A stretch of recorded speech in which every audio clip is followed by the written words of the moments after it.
함께 나눌 하나님 말씀은 구약성경 창세기 28장 1절부터 4절까지 말씀입니다. 이삭이 야곱을 불러 그에게 축복하고 또 당부하여 이르되 너는 가나안 사람의 딸들 중에서 아내를 맞이하지 말고 일어나 밧단 아람으로 가서 내 외조부 부두엘의 집에 이르러 거기서 내 외삼촌 라반의 딸 중에서 아내를 맞이하라. 전능하신 하나님이 내게 복을 주시어 내가 생육하고 번성하게 하며 내가 여러 족속을 이루게 하시고 아브라함에게 허락하신 복을 내게 주시되 너와 함께 내 자손에게도 주사 하나님이 아브라함에게 주신 땅 곧 내가 거류하는 땅을 내가 차지하게 하시기를 원하노라. 아멘. 오늘 이삭의 길 네 번째 시간이고요. 오늘이 이제 마지막입니다. 사실 이삭은 첫 시간에도 말씀드렸지만 이삭의 인생은 상당히 좀 어떻게 보면 좀 쉬운 인생, 형통한 인생, 복된 인생이라고 요약할 수 있겠습니다. 태어날 때부터 100살 된 아버지에게서 기적적인 탄생이었고요. 또 어릴 때는 아버지를 따라서 모리아산에 올라가 제물이 되려고 순종했던 어린 시절이 있었고, 또 장성에서는 하는 것마다 사실은 잘 되죠. 그래서 농사를 지어도 100배의 결실을 얻는 열매를 얻습니다. 어려움도 있었지만 원수와 싸우지 않아도 이길 수 있었던 이삭은 언제나 긍정적이고 또 하나님의 특별한 도우심을 경험한 인생이었습니다. 본인은 좀 억울할지 몰라도 우리가 볼 때는 일이 좀 잘 풀리는 인생이었다 이렇게 볼 수 있어요. 그래서 어떤 경우에도 사실 이삭은 부정한 말이나 불평의 언어를 사용하지 않고도 문제가 해결되는 걸 경험한 사람이죠. 그런데 노년의 이삭은 조금 달랐습니다. 그가 노년이 되어 나이가 들었을 때 아내 리브가와 함께 근심을 가지는 사건이 발생합니다. 이게 거의 처음으로 나오는 이삭의 부부에게서는 힘든 일, 또 근심하고 또 불평하는 사건인데요. 그건 다름 아닌 아들 에서의 결혼이었습니다. 에서가 헷족속, 즉 이방인의 딸 가나안에 있는 여인들과 결혼하면서 이것이 리브가와 이삭에게는 큰 근심이 되고요. 나중에 리브가 뭐라고까지 말하느냐 하면 난 이것 때문에 살기 싫다라고까지 말해요. 이런 거 보면 우리 인생에서 참 겸손해야 될 문제가 결국 자녀의 문제인 것 같습니다. 세상에서 아무리 성공하고 승리한 인생을 산 사람이라 할지라도 자녀의 문제 앞에서는 이제 겸손해지는 거죠. 왜냐하면 자녀는 내 마음에 소원은 가득하지만 내 뜻대로 잘 안 되는 아주 중요한 부분이기 때문에 그렇습니다. 또 제가 좀 반복해서 말씀드리는데요. 잘한다고 해도 내가 최선을 다해도 꼭 내가 노력한 것만큼 결론이 나오는 게 아니기도 하기 때문이에요. 사회생활 속에서는 그런 관계, 내가 최선을 다했는데 뭔가 배신감을 느끼고 내 노력과는 상관없이 부정적인 방향으로 가면 그걸 끊어버리면 됩니다. 그런 인간관계는 포기할 수 있겠죠. 그런데 자식만큼은 그럴 수가 없는 거예요. 참 신기하죠. 반면 자식이 부모를 보는 눈은 조금 더 객관적입니다. 자식이 부모를 평가하는 것은 이력서에 나오는 내용 가지고 평가하지 않죠. 그래서 자식에게 인정받기가 쉽지 않은데요. 아무리 뛰어난 능력을 갖고 있어도 자녀는 부모를 연봉으로 평가하지 않는다는 거예요. 아무리 많은 연봉을 받고 아무리 높은 직책을 가지고 있어도 자녀들은 그것을 그렇게 중요하게 보지 않고 나에게 어떤 관계를 가지고 실체가 어떤 것이냐를 보죠. 대개 사생활이 공유되기 때문입니다. 그래서 세상에서는 아무리 보잘것없는 존재감이나 직책을 갖고 있어도 우리 아버지는 진짜 훌륭한 분이야 라고 존경받는 부모가 있는 반면, 세상에서는 아무리 화려하고 유명한 명성을 가지고 있어도 대통령이라 할지라도 그가 왕이라 할지라도 자녀 앞에서는 우리 아빠는 가짜야, 우리 엄마는 이중인격자야 라고 하는 부정적인 평가 피할 수 없다는 거예요. 그런 면에서 자녀가 부모를 평가할 때는 조금의 객관적인 면이 있는데요. 반대로 부모가 자녀를 평가할 때는 또 그렇지가 않습니다. 부모가 자녀를 평가할 때는 한없이 긍정적입니다. 내 자식이 최고고 내 자녀는 끝까지 기회를 줘야 되고 내 자녀는 어디까지나 보호하고 내 존재보다도 더 소중한 가치를 부여하기 때문에 부모가 보는 자녀에 대한 평가는 사실은 객관적이기가 어렵습니다. 이런 지점에서 발생하는 균형이 무너지거나 또는 어려움의 문제들 때문에 우리는 자녀의 문제를 쉽게 이야기할 수 없는 거죠. 그래서 하나님이 우리 인생을 좀 겸손하게 하기 위해서 제 목회 경력으로 볼 땐 두 가지를 주시는 것 같아요. 하나는 질병이고 하나는 자녀의 문제인 것 같습니다. 내 노력으로 피할 수 없고 내 노력으로 해결할 수 없는 것들이죠. 그래서 이것을 가지고 우리는 하나님 앞에 좀 나가는 지혜가 있어야 되는데요. 사실 성경에는 실패한 아버지들 많이 나옵니다. 그 대표적인 게 이제 사무엘서에 나오는 엘리 제사장 같은 사람입니다. 이 엘리 제사장은 당시의 종교 지도자고 사람들로부터 인정받는 영적 지도자였어요. 그런데 이 엘리에게는 두 명의 아들이 있었죠. 홈니와 비느하스. 이 둘도 아버지 따라서 제사장이 됩니다. 그런데 하나님 보시기에 이들은 아주 형편없는 불량배, 불량자라고 성경이 인정하죠. 그 이유는 하나님의 성전의 중요성을 무시하고 성전을 더럽히는 아들들이 되었기 때문이에요. 어떤 아버지가 아들을 잘 키우고 싶지 않겠습니까? 그런데 그 원하는 만큼 되지 않는 거죠.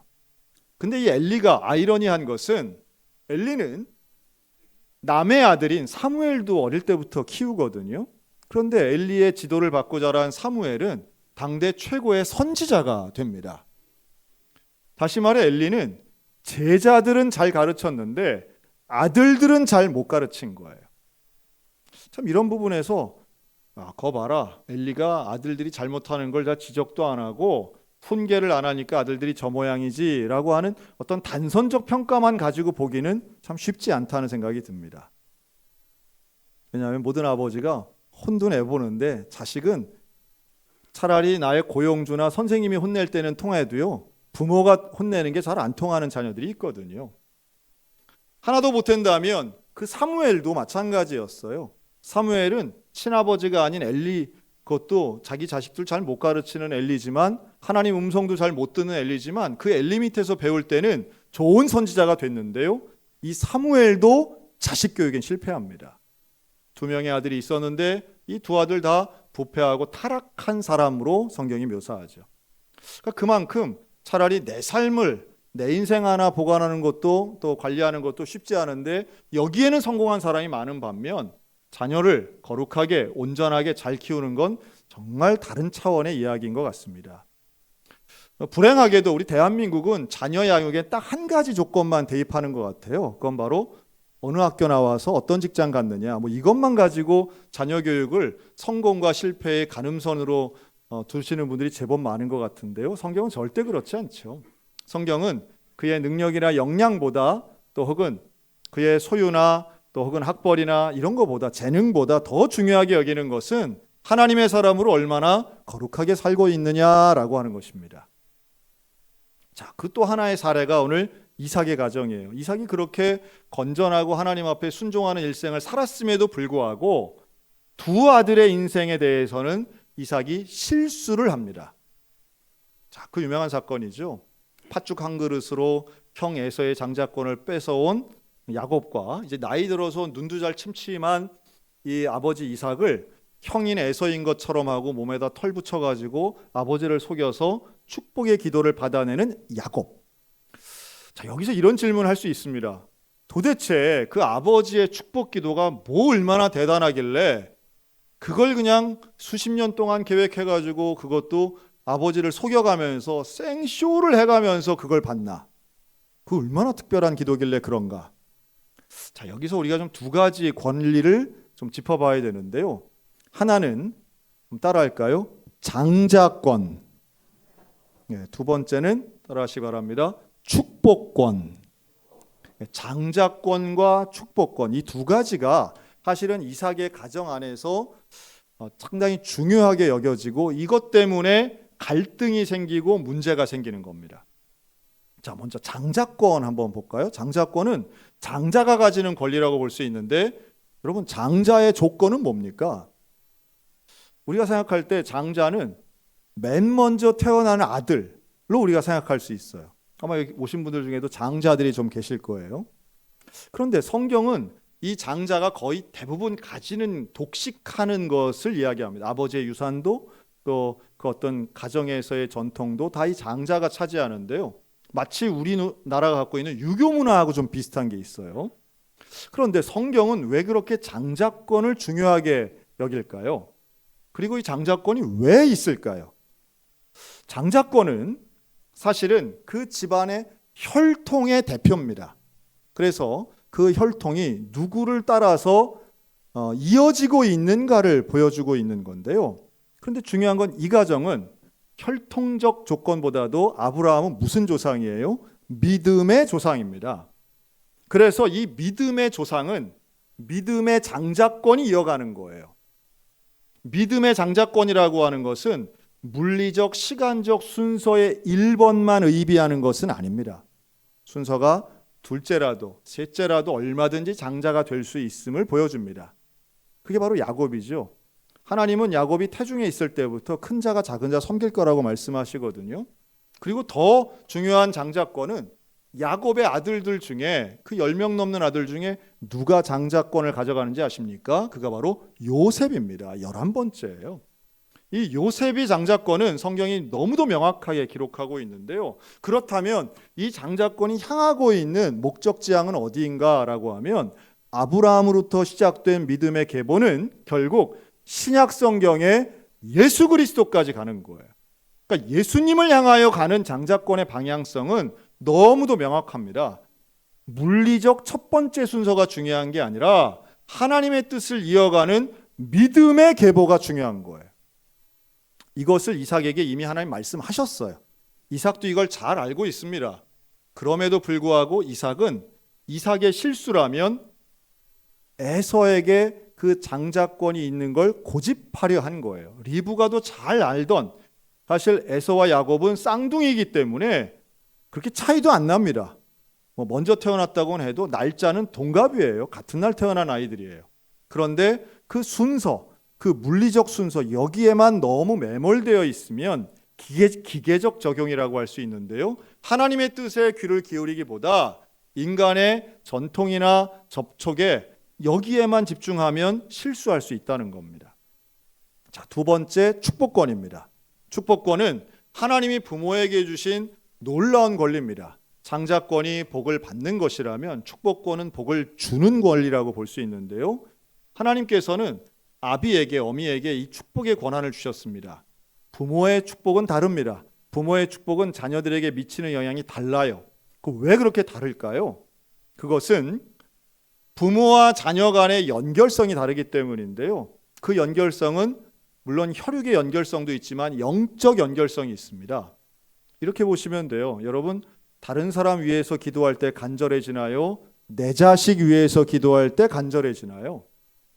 당연히 내 자녀를 위해서 기도할 때는 간절해집니다. 진실되게 됩니다. 잘 되기를 바랍니다 라고 할 때 내 자식 잘 되기를 바라는 마음은 이건 노력해서 얻는 게 아니에요. 이건 연습해서 얻어지는 게 아니에요. 하나님이 주신 거의 본성에 가까운 겁니다. 그리고 그 본성에 가까운 부성애와 모성애를 기반으로 하는 이 자녀를 사랑하는 부모의 마음은 자녀를 축복할 때에 가장 간절하게, 가장 진실되게 축복하게 만드는 거예요. 자, 그런데 여기서의 핵심이 있습니다. 축복의 뜻은 복을 주는 걸까요? 복을 비는 걸까요? 축복은 복을 비는 것입니다. 그렇죠? 그러면 빈다라고 하는 건 복은 원래 누가 주시는 거예요? 복은 여호와 하나님이 주시는 것입니다. 하나님이 주시는 복을 비는 거예요. 하나님, 내 자녀에게 복을 주세요 라고 기도하는 겁니다. 이게 축복의 기도예요. 그리고 부모의 축복의 기도는 간절하기 때문에 다른 어떤 관계의 기도보다 더 간절하고 진실되기 때문에 하나님의 응답이 그만큼 더 있게 될 수밖에 없는 거죠. 그런 면에서 축복권은 중요하면서도 진실되고 존재합니다. 자, 그런데 여기에서의 이 축복권, 이삭의 축복권을 위해서 그래서 이 형제들 간에 경쟁하는 거죠. 그러니까 이 야곱이 그 아버지의 축복권 받으려고, 그 장자권 받으려고 노력을 하고 거짓말해서까지도 받으려고 한 거예요. 그러나 방법도 옳아야 되겠죠. 그 장자권에 대한 이해도 부족했고 축복권에 대한 방향도 잘못되었습니다. 그래서 야곱은 결국 먼 길을 떠나게 되고 고생하는 인생을 살게 돼요. 이삭도 마찬가지입니다. 이삭의 집안에 이 장자권과 축복권을 잘못 이해해서 오해하고 잘못된 방법으로 빼앗겼다 혹은 훔쳐갔다, 이런 식의 갈등이 이루어지니 이삭의 집안에 생긴 결과는 형제끼리 원수가 됩니다. 에서가 죽이려고 해요. 원수가 됩니다. 그리고 가족 간에 이별하게 됩니다. 함께 살 수 없어서 떠나보내는 게 오늘 읽은 본문의 장면입니다. 여러분, 그럼 우리 어떻게 해야 되나요? 자녀를 위해 축복해야 되는데, 여러분, 온전한 부모가 온전하게 자녀를 사랑하는 가장 온전한 방법은 하나님께 맡기는 일인 줄로 믿으시기 바랍니다. 하나님께 맡기는 것, 이건 말은 단순하지만 결코 쉬운 게 아닙니다. 부모는 항상 자녀에 대한 관심이 많아서 자녀를 붙잡으려 하죠. 또 자녀를 통제하려고 하는 마음들도 강합니다. 그러면 위험하니까, 그러면 안 좋은 결과가 나올 게 예상되니까 자녀를 위해서 때로는 조언하기도 하고 길을 인도하기도 하고 통제하려고 합니다. 그런데 그 근본에는 가장 좋은 것 주려고 하는 부모의 해답 같은 말씀은 하나님께 맡기는 거라는 거예요. 왜 그렇습니까? 부모가 해주는 것보다 하나님이 해주시는 것이 더 온전하고 더 완벽한 참된 복이기 때문에 그렇습니다. 하나님께 맡길 수 있는 믿음의 부모들이 다 되시기를 주님의 이름으로 축원합니다.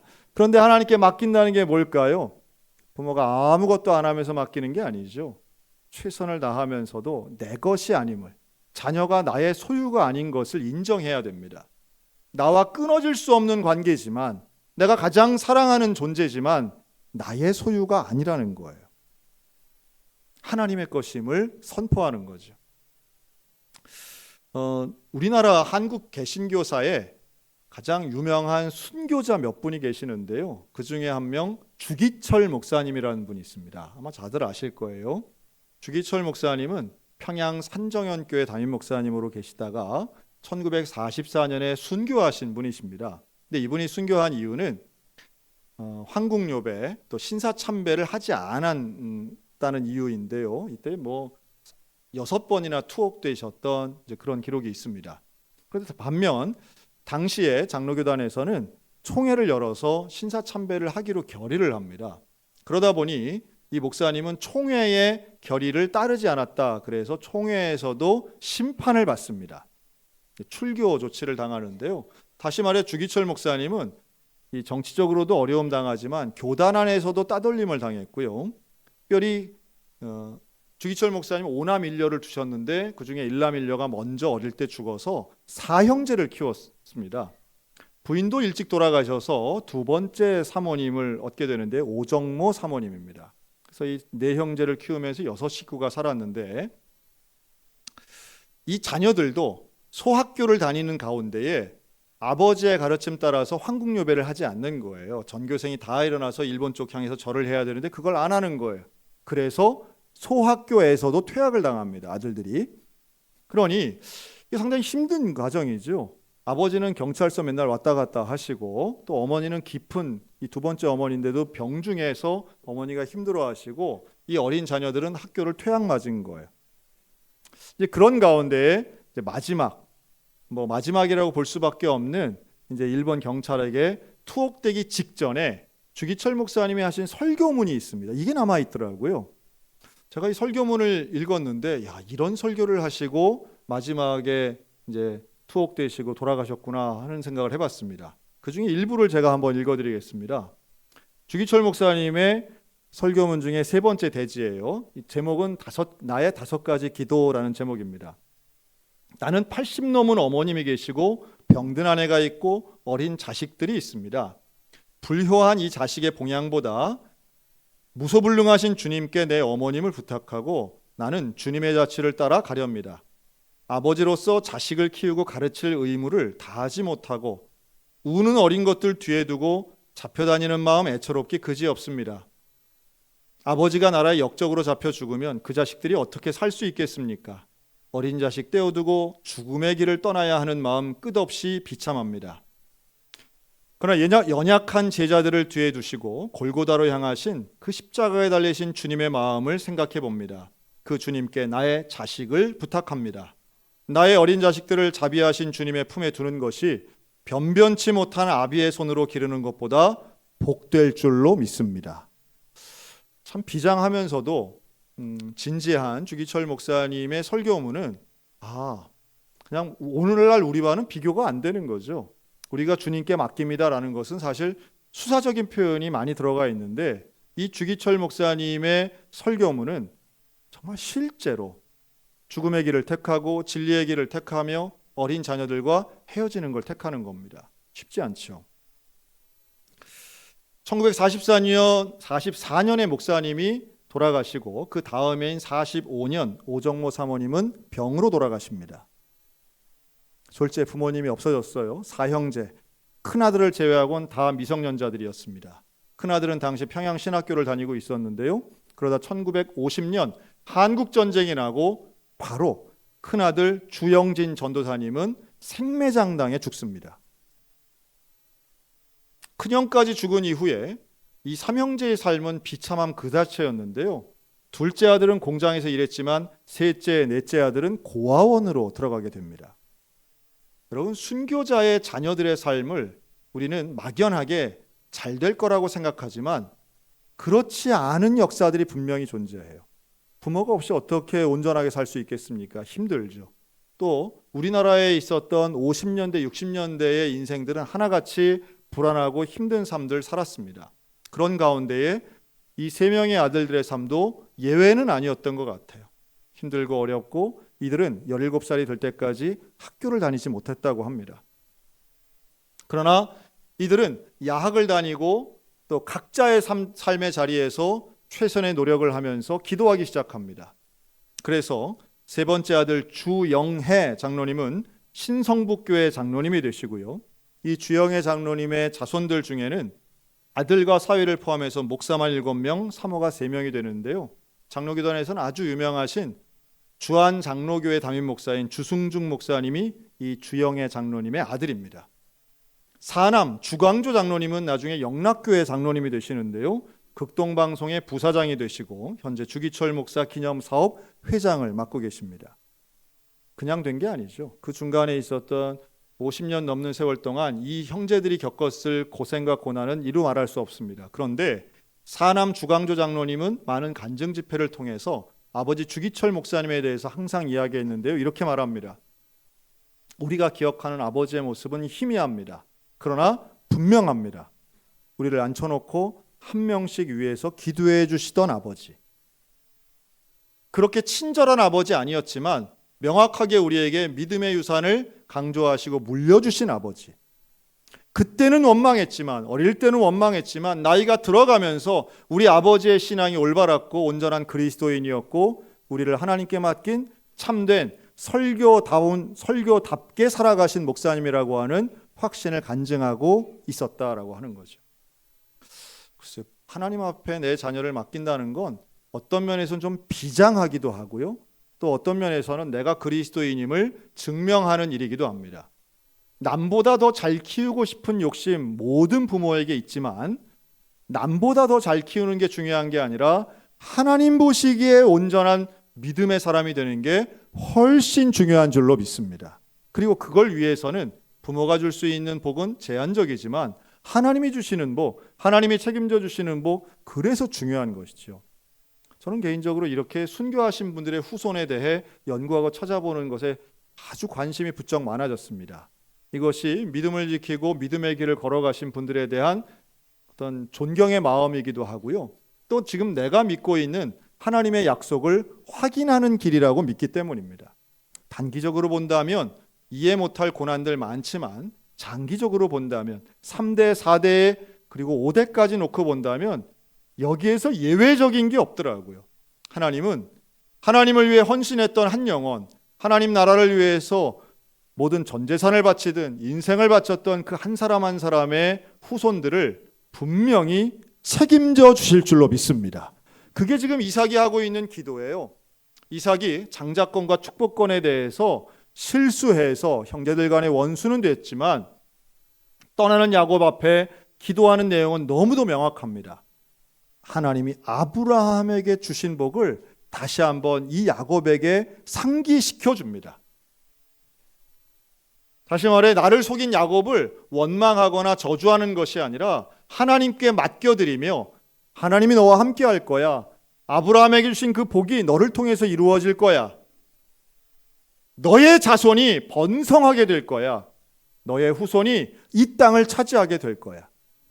여러분, 아직 야곱은 결혼도 안 했어요. 자녀가 없어요. 그런데 이삭의 기도는 미래를 향하여 있고 이삭의 기도는 약속을 붙잡고 하는 기도였다라고 하는 겁니다. 오늘 우리가 자녀들을 향해서 축복의 기도를 하는 근거는 하나님의 약속이고요. 방향은 미래를 향해서 기도해야 될 것입니다. 나에게 복을 주시는 그 하나님을 붙잡고 오늘도 포기하지 않고 자녀를 향하여 진정한 축복의 기도를 하는 자녀 사랑을 실천하는 우리 모두가 되었으면 좋겠습니다. 지난 한 주간 우리 교회는 겨울 성경학교 했습니다. 우리 어린이 교회가 겨울 성경학교를 금요일, 토요일, 오늘까지 했는데요. 애들이 얼마나 교회를 좋아하는지 몰라요. 사랑하는지. 여러분, 개회 예배가 10시인데 애들이 몇 시부터 오는지 아세요? 정말 기가 막혀가지고 일찍 온 애들은 8시 반에도 왔고요. 애들이 한 9시 반인데 벌써 다 와 있는 거예요. 깜짝 놀랐습니다. 여러분, 아이들이 좋지 않으면, 좋아하지 않으면 일찍 올 수가 없어요. 교회 오는 게 즐겁고 교회 와서 아이들이 어떻게 하고 있는가, 교회 와서 무슨 스마트폰 보고 있는 게 아니에요. 믿기 어려울 정도로 아이들이 기도하고 찬양합니다. 정말 좀 한번 보셨으면 좋겠어. 초등학교 아이들이 1인당 1방석 있습니다. 우리 교회 제 예배실 가면 방석이 있어요. 그걸 하나씩 놓고요. 애들이 오와 열을 맞춰서 쫙 앉아요. 그리고 마치 1980년대 집회를 하는 것처럼 애들이 이렇게 박수 치면서 찬양을 하고요. 우리 윤유한 목사님이 상당히 그 보수 신앙에 정통하거든요. 통성기도를 한 번 해도 목이 찢어져라 그렇게 통성기도를 하시는 분인데, 또 어린이들을 앞에 앉혀놓고도 담대하게 2시간 설교를 하시는 분이에요. 얼마나 위대한지 몰라. 초등학생들 앞에서 2시간을 설교하는 건 이건 죄에 가깝지 않나 이런 생각이 좀 잠깐 드는데, 그런데 놀라운 건 애들이 적응을 해서 그런지 그 설교를 듣고 있어요. 듣고 있습니다. 놀랍습니다. 우리 교사들이 놀라요. 그런데 긴 설교를 듣는 게 놀라운 게 아니라 설교를 들은 사람은 기도를 합니다. 그리고 기도하는 거예요. 불평하거나 힘들어하는 애도 약간은 있지만 대부분의 아이들이 기도를 하는데요. 정말 큰 소리로 기도하고 눈물로 기도하고 통성으로 기도해요. 어제 같은 경우는 눈썰 매장 갔다가 피곤할 텐데도 애들이 정말 찬양하고 기도하는 게 얼마나 뜨거운지 좀 보여드리고 싶었어요. 한편 우리 유아교회는요, 요즘에 이 어린이 교육에 있어서는 옛날에는 학부모회라고 했거든요. 학부모회. 지금은 학부회와 학모회를 나누는 학교들이 많습니다. 워낙 아버지들이 많이 와서 그런데요. 학부회가 지금은 대세입니다. 지금도 보면 우리 유아교회 같은 경우 아이를 데리고 오고 데려가는 사람의 절반은 아버지들이에요. 아빠들이 많이 옵니다. 그중엔 불신자들도 있습니다. 자녀 교육에 옛날 아버지들 같지 않아요. 다 친절하고요. 아버지들이 얼마나 자녀 교육에 적극적이고 실천하는지 몰라요. 그런데 그런 아버지들이 어제는 유아교회 애들하고 특별한 프로그램을 했는데 바로 캠핑장 가면 있는 그 불 떼는 거 했습니다. 그래서 그 미국 아이들이 하는 마시멜로 구워 먹는 거 있죠. 네. 그거 했어요. 아빠들이 거기서 숯을 피우고 연기를 막 잔뜩 내면서 그냥 바베큐 대를 들었다 놨다 하면서 그 불을 피웠습니다. 교사들도 아니에요. 그 아빠들이 와서 하니까 애들이 얼마나 좋아하는지 몰라요. 지금 유아교회는 거의 학부모와 학부회와 함께 하고 있습니다. 그래서 애들 데리러 오는 그 불신자 아빠들이 지금 전도 대상 1호들이죠. 그 귀하기 때문에 이 가까운 이편안에서 와도 꼭 애를 차에 태워서 옵니다. 네. 그런 아빠들 기도하고 있어요. 하나님, 저렇게 왔다 갔다 하는데 다 알고 있는 거예요. 내가 신앙이 없어도 교회가 내 자식에게 도움된다는 것을 아는 지점이 있는 겁니다. 그렇죠? 그렇다면 사실은 그것은 겉만 보는 것뿐인데 그런 영적인 가르침이 잘 될 수 있도록 지금은 자녀 교육에 얼마나들 열심히 내는지 몰라요. 그런 한편 또 우리 청소년들은 지난 한 주간 경상남도 지역을 다녀왔습니다. 국내 단기 선교였는데요. 광고 여러 차례 드려서 아실 거예요. 그런데 얘들이 잘 돌아왔습니다. 왔는데 그곳에 2개 교회를 방문했고 하나는 동산교회, 고성 동산교회, 또 하나 마음교회를 갔는데요. 얼마나 감사한지 그 동산교회는 목사님이 애들한테 헌금을 하셨더라고요. 이 단기 선교팀에 50만 원 헌금을 해주셨어요. 너무 감사하죠. 이런 경우가 다 있나. 또 마음교회 목사님은 저한테 엊그제 편지를 하나 보내오셨어요. 이메일로 PDF로 아주 장문의 편지를 보내오셨는데 그걸 다 읽기는 어렵고 제가 그 중에 일부만 좀 이렇게 읽어드리겠습니다. 소양교회 학생들이 40명 어린이들과 어르신들에게 잊지 못할 추억을 선물해 주셨습니다. 웃음소리가 곳곳에 울려 퍼졌고 마을회관에서 어르신들과 함께 이야기 나누고 만들게 하고 정성껏 안마해드리며 따뜻한 마음 전했습니다. 어르신들은 평소에 자주 볼 수 없었던 청소년들의 모습에 연신 한박 웃음을 지으셨습니다. 소양교회 청소년들의 트로트 즉석 공연은 어르신들에게 큰 즐거움을 선사했습니다. 함께 따라 부르고 어깨 들썩이고 박수치는 어르신들의 얼굴에 웃음꽃이 피었고 차마 큰 소리로 전하지 못하고 들릴 듯 말듯 작은 목소리로 다시 와달라는 말이 빈말이 아님을 알기에 저희의 마음까지 뭉클했습니다. 이틀 지난 오늘까지 춘천 소양교회 학생들에 대한 어르신들의 칭찬은 지금도 이어지고 있습니다. 그리고 이렇게 쓰셨어요. 요즘 보기 드물게 착하고 반듯한 학생들로 키워주신 부모님들과 소양교회 모든 선생님들, 성도님들께 존경과 감사의 마음을 전합니다. 마음교회 상황에서는 어린이들을 섬길 일꾼 한 사람을 찾는 일이 더욱 어렵습니다. 여러분 여기는 20명 넘는 어린이들이 있어요. 초등학생들. 이 지역에 고등학교가 없습니다. 그래서 고등학생은 한 명도 없는데요. 약간의 중학생과 초등학생 20여 명이 있는데 가르칠 만한 교사가 없어요. 40대는 고사하고 50대도 하나도 없습니다. 그러니 한 명의 일꾼이 너무너무 간절하게 목사님과 사모님이 최선을 다해서 일하고 계시는데요. 우리 청소년들의 방문이 큰 힘이 되었다는 이야기예요. 그래서 무엇보다 저희 부부에게 큰 힘이 되었고 행복한 시간이었습니다. 미력하지만 우리 마음교회 식구들도 소양교회 위해 기도하겠습니다. 여러 페이지 보내셨는데요. 그중에 일부입니다. 너무 감사하더라고요. 그래서 제가 애들한테 물어봤어요. 도대체 트로트는 뭘 불러가지고 이렇게 했냐. 무슨 사랑의 빠뜨리 뭐 막 다 불렀대요.